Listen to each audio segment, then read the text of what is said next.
Perdonar a los demás. Cómo tratar a otros con la sabiduría y el amor. Por Timothy S. Lane.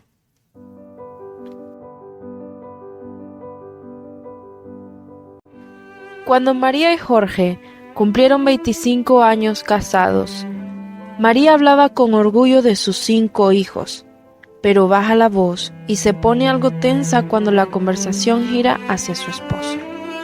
Hace 15 años, Jorge tuvo relaciones sexuales con mujeres y hombres que ejercían la prostitución. María se enteró unos 5 años después. En los 10 años desde entonces, ella le ha dado vuelta a esta información devastadora en su corazón. Solía pensar que había perdonado a Jorge, pero ahora se da cuenta de que no es así. Su pena, su dolor y su enojo se expresan en una fría amargura. Por momentos, María dirige esa amargura a Dios. Benjamín tenía 10 años cuando nació su hermana Camila. El abierto favoritismo de sus padres hacia ella era evidente para todos, en especial para Benjamín. Cuando partió a la universidad, al tiempo dejó de hablar con sus padres. Ahora ya casado hace 10 años y con hijos propios, fluctúa entre las exigencias y la desesperación. Su esposa se queja: Benjamín es frío y brusco conmigo. Él argumenta: María les presta más atención a los niños que a mí. Lleva el enojo y el resentimiento que guarda contra sus padres y su hermana y lo manifiesta en su propia familia. Al igual que Benjamín y María, a todos nos cuesta perdonar a los demás. Es más, luchamos con nuestra propia necesidad de ser perdonados. En cualquier semana del año, pecamos contra alguien. Y es lo que sucede cuando eres un pecador caído. Pecamos aunque hemos recibido el perdón supremo de parte de Dios. Yo, por ejemplo, estoy casado y tengo 4 hijos. Cada semana trae muchas oportunidades de pedir o conceder palabras de perdón a mi esposa y mis hijos. Ellos tienen la misma oportunidad conmigo. ¿Acaso es un extraño? No debería. El pecado es una realidad diaria, pero también lo es la maravillosa gracia de Dios. Hasta que muramos o que Cristo vuelva, tendremos que practicar el perdón en nuestra relación con los demás. Sin embargo, es raro escuchar palabras de perdón tales como: estaba equivocado, ¿me perdonas? Y sí, te perdono. ¿Qué es el perdón? La parábola de los 2 deudores es un clásico pasaje bíblico sobre el perdón. Mateo 18, 21 al 35. Entonces se le acercó Pedro y le dijo: Señor, ¿cuántas veces perdonaré a mi hermano que peque contra mí? ¿Hasta 7? Jesús le dijo: No te digo hasta 7, sino aún hasta 70 veces 7. Por lo cual, el reino de los cielos es semejante a un rey que quiso hacer cuentas con sus siervos. Y comenzando a hacer cuentas, le fue presentado uno que le debía 10,000 talentos. A este, como no pudo pagar, ordenó su señor venderle y a su mujer e hijos, y todo lo que tenía, para que se le pagase la deuda. Entonces aquel siervo, postrado, le suplicaba diciendo: Señor, ten paciencia conmigo, y yo te lo pagaré todo. El señor de aquel siervo, movido a misericordia, le soltó y le perdonó la deuda. Pero saliendo aquel siervo, halló a uno de sus consiervos, que le debía 100 denarios, y haciendo de él, le ahogaba diciendo: Págame lo que me debes. Entonces su consiervo, postrándose a sus pies, le rogaba diciendo: Ten paciencia conmigo, y yo te lo pagaré todo. Mas él no quiso, sino fue y le echó en la cárcel hasta que le pagase la deuda. Viendo sus consiervos lo que pasaba, se entristecieron mucho y fueron y le refirieron a su señor todo lo que había pasado. Entonces, llamándole su señor, le dijo: Siervo malvado, toda aquella deuda te perdoné, porque me rogaste. ¿no debías tú también tener misericordia de tu consiervo, como yo tuve misericordia de ti? Entonces su señor, enojado, le entregó a los verdugos hasta que pagase todo lo que debía. Así también mi Padre Celestial hará con vosotros, si no perdonáis de todo corazón, cada uno a su hermano sus ofensas. El perdón es un acto de compasión. Vemos que el amo fue movido a misericordia por el siervo y lo perdonó. El perdón es amor expresado en medio de circunstancias difíciles. ¿Cómo se demuestra el amor cuando alguien peca contra ti? Este pasaje nos enseña varias cosas sobre la naturaleza del amor al perdonar a otros. El perdón cancela una deuda. En estos versículos, la práctica de cancelar una deuda es una metáfora para la práctica del perdón. Cuando hay una deuda, alguien debe pagar. O la persona que debe tiene que saldar su deuda, o la persona a la que se le debe tiene que absorber la pérdida. El perdón requiere algo similar. O la persona que pecó, tiene que resarcir, o la persona contra la cual fue el pecado tiene que cargar con el dolor y la pérdida. La ofensa no se puede minimizar ni ignorar. Supongamos que tomas prestada mi carretilla. Cuando la devuelves, una de las llantas está pinchada. Puedo obligarte a pagar la reparación o puedo pagarla yo mismo. De cualquier manera, alguien tiene que absorber el costo. No podemos hacer como si la carretilla no estuviera rota. No se puede minimizar su rotura. Si decido pagarla yo, he perdonado tu deuda y queda cancelada. La persona que perdona ya no espera que se le pague lo que sufrió y perdió. El perdón es una promesa de 3 aspectos. Cuando perdonas a alguien, absorbes el costo de la ofensa que se cometió contra ti. Cancelas la deuda y al hacerlo también haces una promesa de 3 aspectos.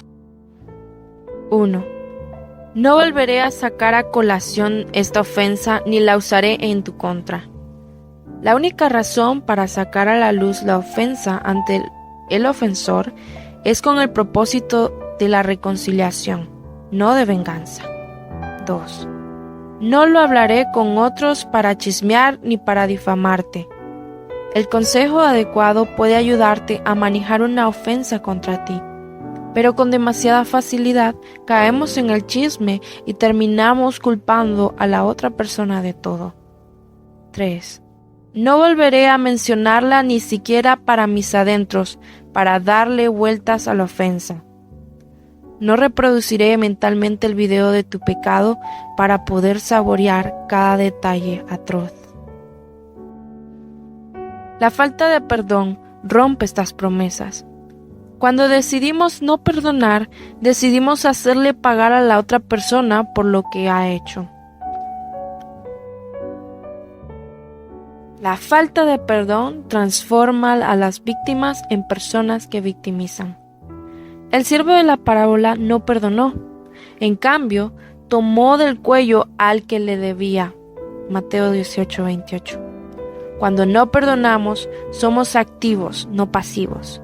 Queremos extraer hasta el último centavo hasta que estemos satisfechos.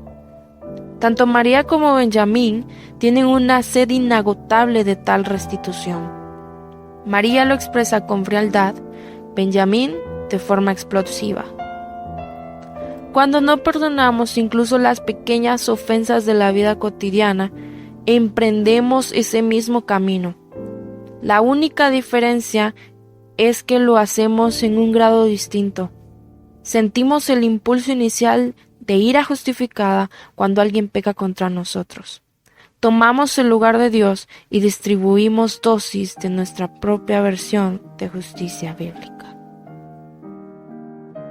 La falta de perdón tiene un costo eterno.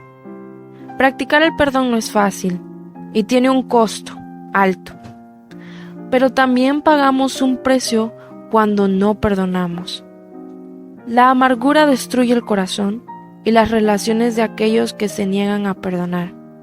María no perdonó y su matrimonio fracasó. Benjamín no perdonó y sus actitudes y conductas destructivas dañaron su matrimonio y su familia. Sin embargo, Jesús quiere llevarnos más allá de estas cuestiones. El Señor concentra nuestra atención en la dimensión eterna y vertical. El perdón es un asunto espiritual. La falta de perdón termina costándote el cielo mismo. Revela un corazón implacable y que no ha sido perdonado. La falta de perdón es un suceso y un proceso. Observa la pregunta de Pedro. Señor, ¿cuántas veces perdonaré a mi hermano que peque contra mí? ¿Hasta 7? Jesús le dijo, no te digo hasta 7, sino aún hasta 70 veces 7. Mateo 18, 21, 22. Cuando perdonamos a alguien es un suceso. Te perdono. Pero ahí no termina todo. Cada vez que recordamos la ofensa debemos seguir perdonando. Te perdono y seguiré perdonándote. Recordaré la promesa de 3 aspectos que te hice y que le hice a Dios. No actuaré según mi deseo pecaminoso de venganza. Cuando no entiendes el perdón como un suceso y un proceso, pueden instalarse el desánimo y la culpa. Esto se debe a que tu decisión de perdonar tal vez no erradique inmediatamente la herida.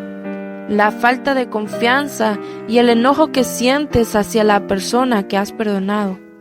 Pero si consideras el perdón tanto como un suceso como un proceso, el desánimo y la culpa pasan a un segundo plano. Sabes que has perdonado, aunque también eres consciente de tu tentación de hacer que esa persona pague por su ofensa. Esta conciencia te mantiene alerta al pecado que hay en tu propio corazón. Te conduce a Dios para hallar su limpieza y su fortaleza, cuando luchas con tu propia actitud contra la persona.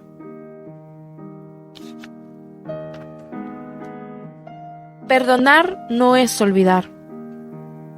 La Biblia es realista en cuanto al perdón. Esto no significa que si perdonas a alguien, olvides el pecado que cometió contra ti. Esto no es bíblico. Muchas personas citan Jeremías 31:34 y llegan a la conclusión de que, como Dios olvida mis pecados cuando me perdona, yo debo olvidar los pecados que otros han cometido contra mí. Jeremías 31:34 declara, porque perdonaré la maldad de ellos y no me acordaré más de su pecado. Sin embargo, el Dios omnisciente no tiene amnesia en lo que se refiere a nuestro pecado. En este pasaje, la palabra acordaré no se refiere a la memoria, sino al pacto. Un pacto es una promesa. Cuando Dios perdona nuestros pecados, no los olvida. Más bien, hace la promesa de no tratarnos como nuestros pecados merecen. Decide absorber Él mismo el costo con la persona y la obra de nuestro Redentor Jesucristo. El perdón no es paz a toda costa. Los malentendidos y las malas actitudes y acciones pueden resultar en perspectivas erradas del perdón. Uno de estos conceptos errados es que el perdón me pone en una posición vulnerable. Si perdono a los que pecan contra mí, termino transformado en un felpudo. No obstante, la Escritura no nos dice que les facilitemos a los demás el pecar contra nosotros. Nos llama a amar a los demás y a confrontar sus acciones.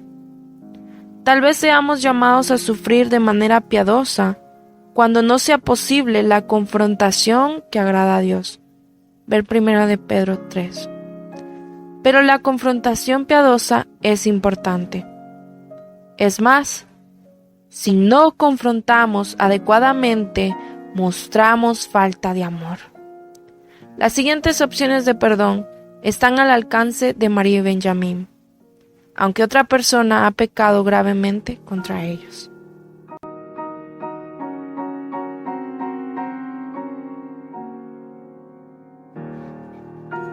Estrategias prácticas para el cambio. ¿Cómo practicar el perdón? ¿Cómo se puede practicar el perdón con una persona egoísta?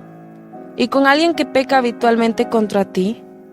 ¿Y con un cónyuge abusivo o que abusa de sustancias? ¿Puedes practicar el perdón bíblico en tales situaciones y reflejar el carácter de Cristo? Los siguientes pasajes aumentan nuestra comprensión del perdón y nos protegen de pensar que el perdón significa alcanzar la paz a toda costa. Nos muestran una mejor manera de amar a alguien a través de la sinceridad y la valentía. No hagas la vista gorda al pecado. Jesús declara: si tu hermano peca contra ti, ve y repréndele estando tú y él solos. Mateo 18:15. Después el Señor detalla los pasos a dar si no hay arrepentimiento ni reconciliación. Todo Mateo 18 trata con franqueza sobre el pecado en la comunidad de la fe. Los versículos 1 al 5 hablan de tener humildad. Los versículos 6 al 9 hablan de tomar en serio el pecado y no ignorarlo. Los versículos 10 al 14 hablan de amar a los perdidos y los descarriados. Los versículos 15 al 20 hablan de la confrontación y la disciplina formal en la iglesia. La rica enseñanza sobre el perdón que estudiamos en Mateo 18, 21 al 35, se establece en este contexto más amplio. Perdonar no significa hacer la vista gorda al pecado. Ama con sabiduría al pecador habitual. No pagues a nadie mal por mal. Procurad lo bueno delante de todos los hombres.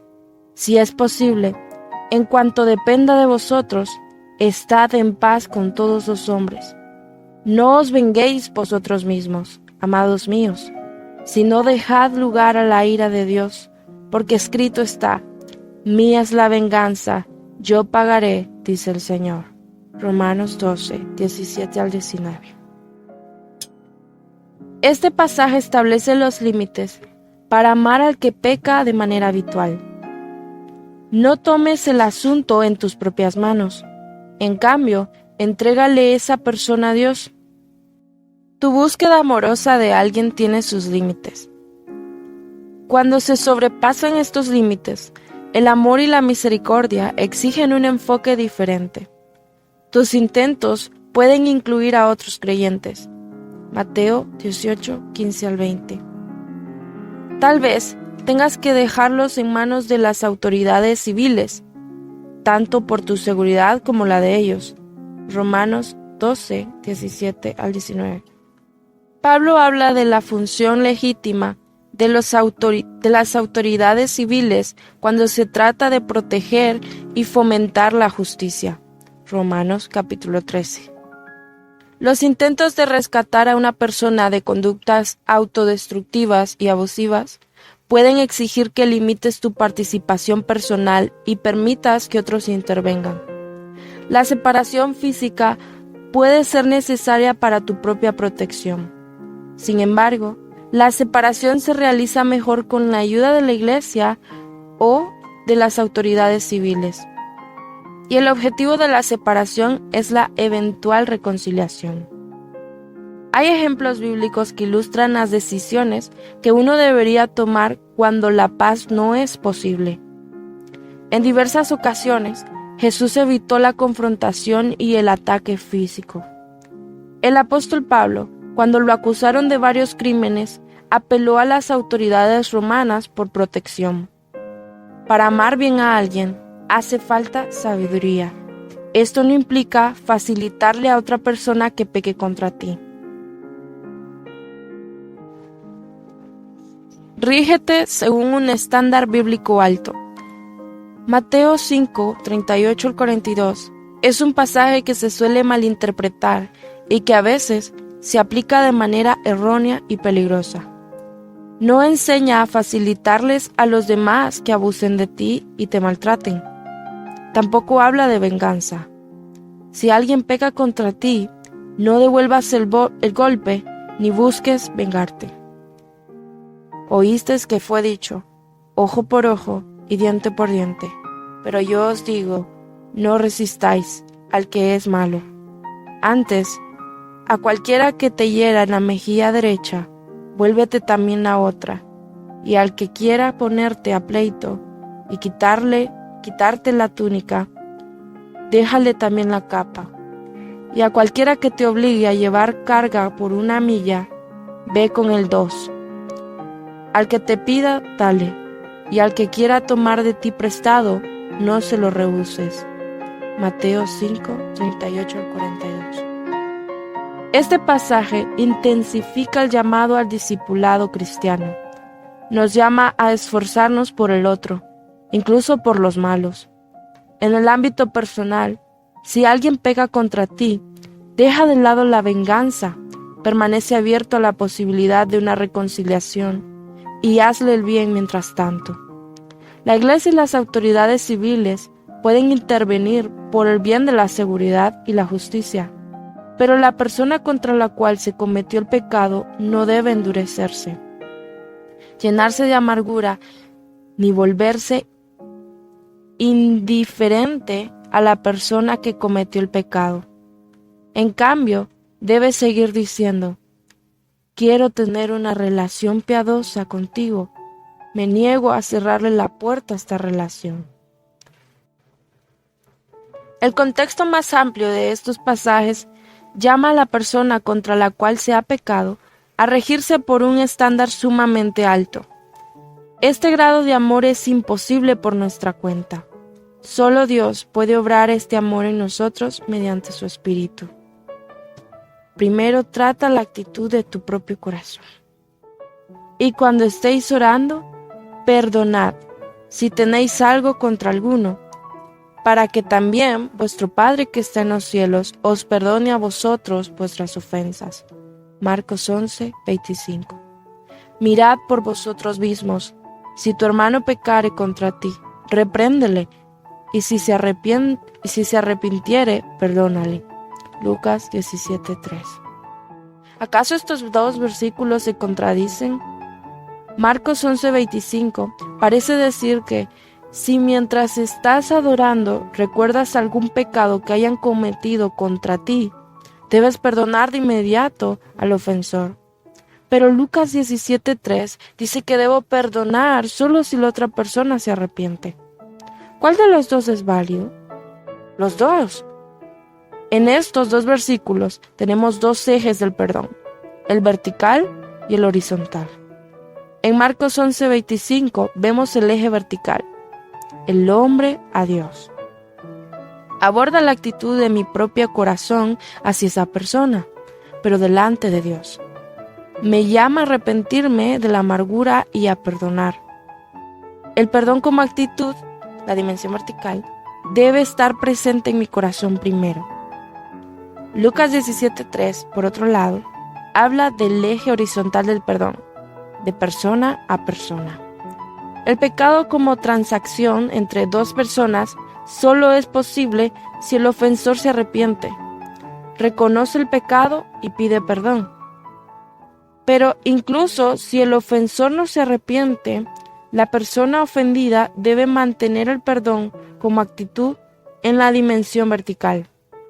No puedes usar la falta de arrepentimiento del ofensor como excusa para aferrarte a tu enojo y dolor.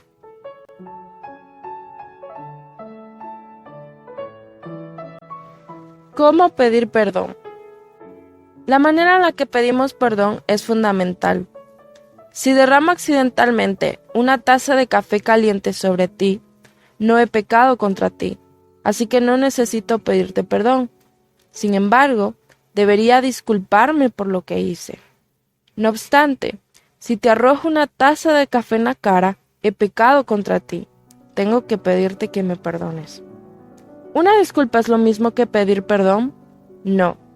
Primero, Debes nombrar el pecado específico y luego pedirle explícitamente a la persona que te perdone. Estuve mal al gritarte. ¿Me perdonarías? Nombré el pecado y pedí perdón. Si digo, lamento haberte gritado, y me detengo ahí, la respuesta típica de la parte ofendida es, está bien. ¿Qué pasó? Primero, el ofensor no reconoció su pecado. Segundo, la persona ofendida mintió minimizando el pecado. No está bien que alguien peque contra otro. Este perdón falso no es bíblico. Y con el tiempo puede ser muy destructivo para las relaciones.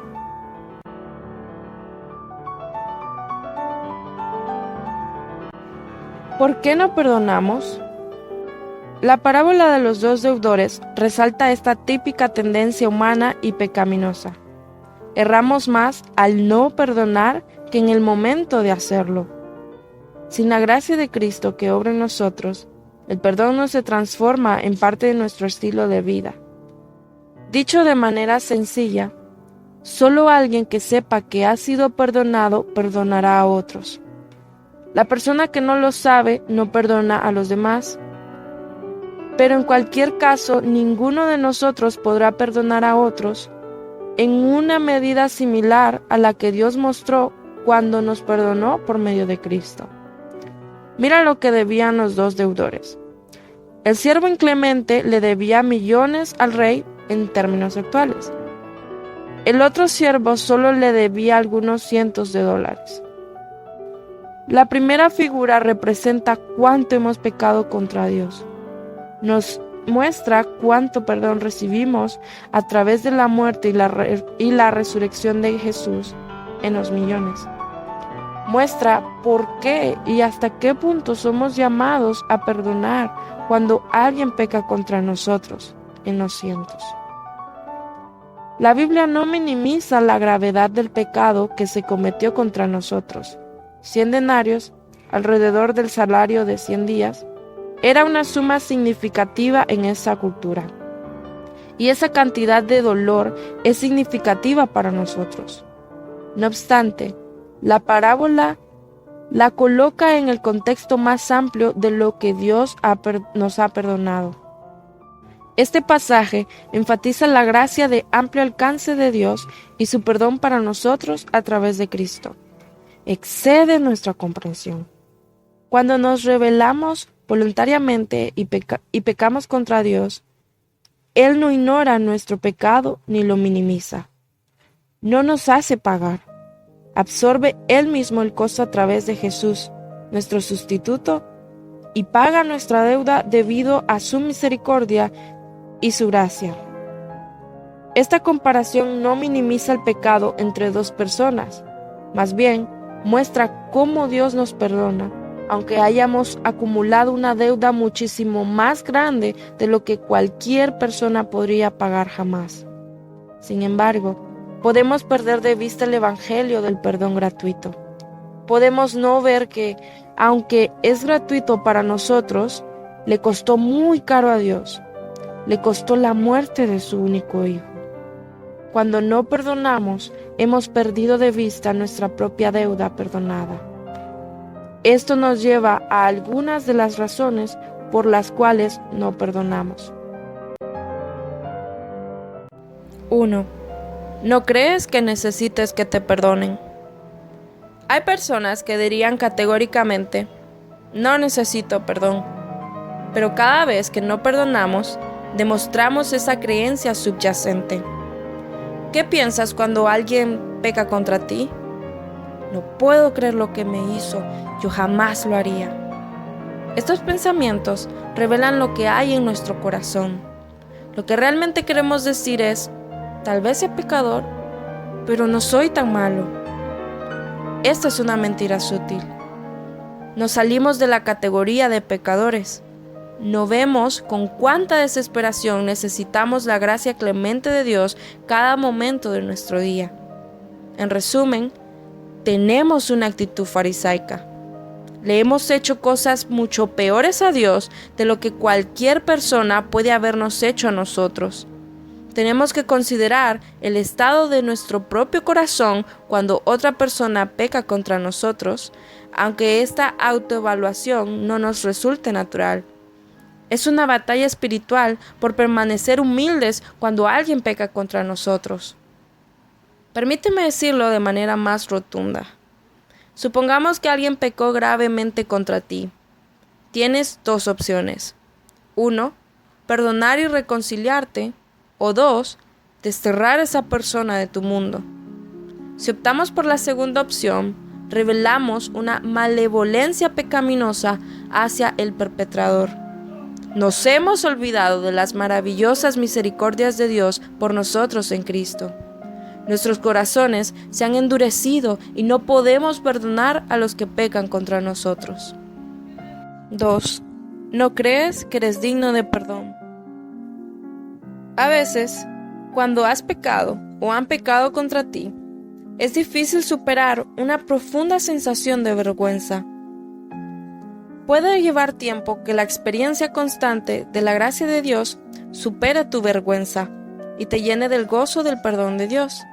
Si esto es cierto en tu caso, acude a Dios y pídele que te conceda su Espíritu para que puedas entender en tu corazón su amor infalible y profundo.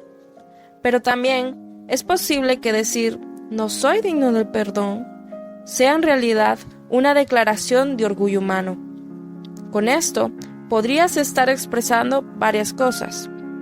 1. Mi pecado es demasiado grande. La gracia de Dios no puede superarlo. El orgullo se esconde detrás de la humildad. Tú y tus problemas son demasiado grandes para que Dios los maneje. Eres más grande que Dios. 2. No quiero depender exclusivamente de la misericordia de Dios. Prefieres esforzarte por ganar su aprobación antes que recibirla como un mendigo que recibe una limosna.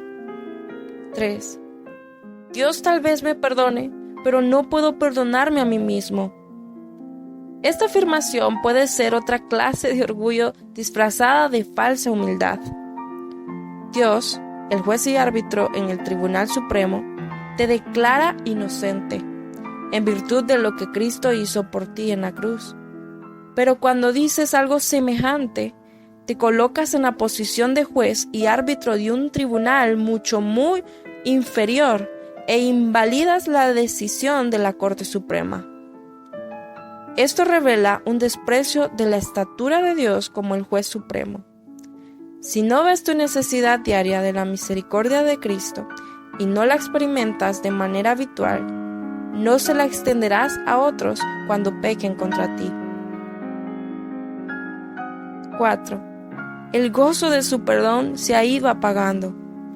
Cuando acabamos de convertirnos en creyentes, nos impacta enterarnos de que Dios nos ama de verdad. Ha hecho todo por nosotros a través de la vida perfecta, la muerte sacrificial y la resurrección de Cristo. Nos redime de la culpa y del poder del pecado.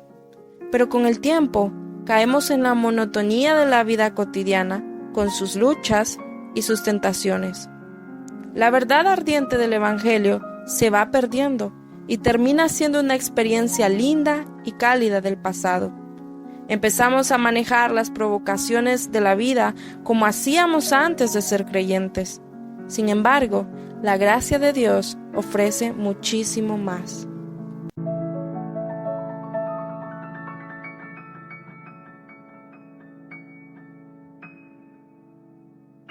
Recordatorios de la gracia. La Biblia está llena de recordatorios de la gracia de Dios por nosotros en Cristo. Las amistades, los sacramentos, la escritura, la adoración y la oración. Estas cosas mantienen a nuestra vista la maravilla de su gloria y misericordia. Dios nos llama a relacionarnos con otros creyentes en el cuerpo de Cristo. Mientras hablan a nuestras vidas y caminan a nuestro lado, y mientras nosotros hacemos lo mismo por ellos, somos recordatorios vivos de la gracia y el perdón de Dios. Hace poco, asistí a la fiesta de cumpleaños de un amigo. En un momento durante la celebración, mi amigo dijo: «Mi vida es un testimonio de la grandeza de la gracia de Dios. Me esforcé tanto por destruir mi vida, pero fracasé. Dios me rescató de mí mismo. Estas palabras me recordaron la bondad y la misericordia de Dios para mí. Cuando celebramos los sacramentos del bautismo o de la Cena del Señor, Dios nos recuerda su gracia redentora. Su palabra nos recuerda con amor su profunda compasión y su misericordia infinita. F. Bruce, un erudito del Nuevo Testamento, afirmó: el Evangelio es un mensaje de perdón. No podría ser de otra manera, porque es el Evangelio de Dios, y Dios es un Dios perdonador. Entonces, es de esperar que aquellos que reciben el perdón que Dios ofrece en el Evangelio, aquellos que lo llaman Padre, demuestren algo de su carácter y tengan una actitud de perdón hacia los demás. Además de las amistades, los sacramentos y la escritura, tenemos la adoración y la oración. Cuando se las combina, la adoración y la oración reavivan la novedad del Evangelio en nosotros. Cantamos himnos en una actitud de oración poderosa y nuestra alma se empapa de la gracia y el perdón de Dios. En su famoso himno, Maravilloso es el gran amor, Charles Wesley expresa su absoluta sorpresa de ser el receptor de las misericordias y la gracia de un Dios perfecto y santo. Una y otra vez se maravilla: «Oh, maravillas de su amor, por mí murió el Salvador». Esto supera nuestra capacidad de comprensión. Demasiadas veces los creyentes viven como si el perdón de Dios no fuera demasiado asombroso. Es más, algunos incluso dan por sentada la gracia de Dios y actúan como si Él tuviera la obligación de perdonar. Cuando eso sucede, el deseo, la capacidad y el compromiso de perdonar a otros decrecen. Perdonar y pedir perdón son obras sobrenaturales de la gracia. Solo suceden cuando el perdón de Dios cautiva nuestros corazones. Esta celebración de la gracia de Dios debe suceder a diario.